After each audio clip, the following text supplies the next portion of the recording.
السلام عليكم، اهلا وسهلا بيكم في حلقه جديده من حلقات قناتنا افتكاسات البيت المصري.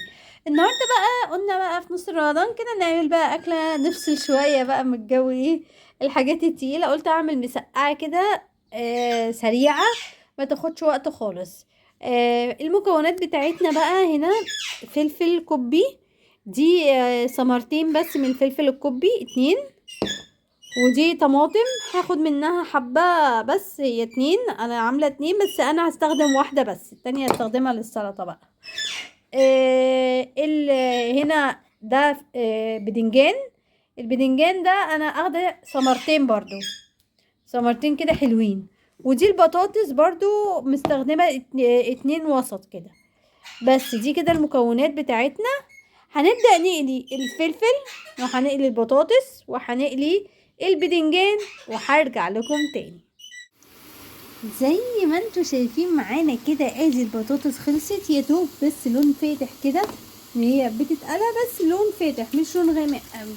وادي الفلفل يا دوب بياخد بس بيشم النار كده عشان ما يتهرش مننا، ما يبقاش طري قوي بس كده. وادي البدنجان بيتقلى معانا زي ما احنا شايفين بالترتيب: البطاطس الاول، وبعد كده الفلفل، وفي اخر حاجة خالص البدنجان، عشان ما يغمقش الزيت معانا.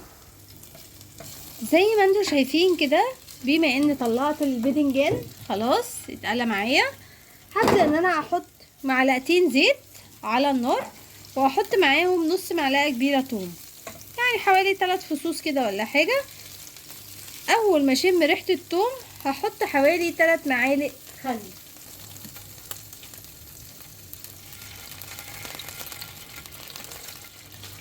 طبعا انا حاطه نار وسط، احنا قلينا على نار عاليه، ودلوقتي بنحط بنشتغل على نار وسط. وهنحط معلقه صلصه، حط حبه صغيره عشان اكمل المعلقه. هديها برضو تقليبه.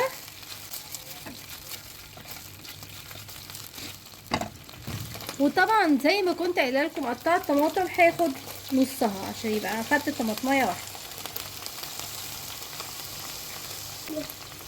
تقليبه كده في السريع. البهارات بتاعتي ايه بقى؟ عباره عن كمون وفلفل اسود، ملح وسكر و7 بهارات بس كده. ادي 7 بهارات، نص معلقه صغيره.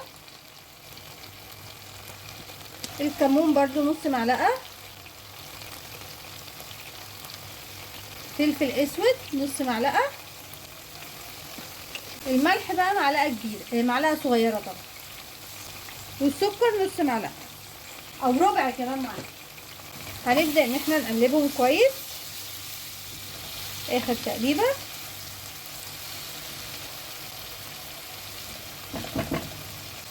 وهحط كوبايه الا ربع ميه، هديها تقليبه كده خفيفه، وهسيبها بقى تتسبك.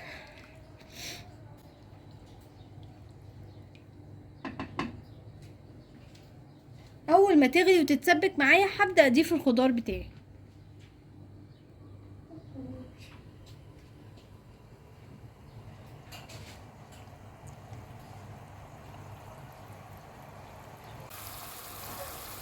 زي ما انتوا شايفين كده الصلصه اتسبكت والطماطم والدنيا تمام زي الفل. هبدا اضيف بقى الخضار بتاعي: البدنجان اهو، والفلفل، والبطاطس،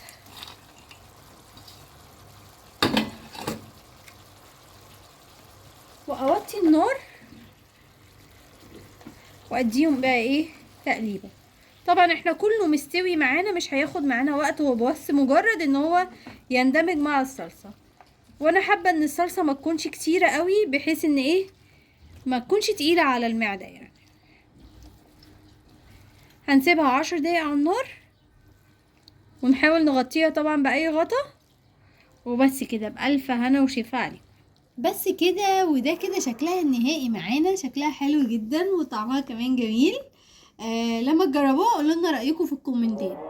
واشوفكم في حلقة جديدة من حلقات قناتنا افتكاسات البيت المصري. سلام.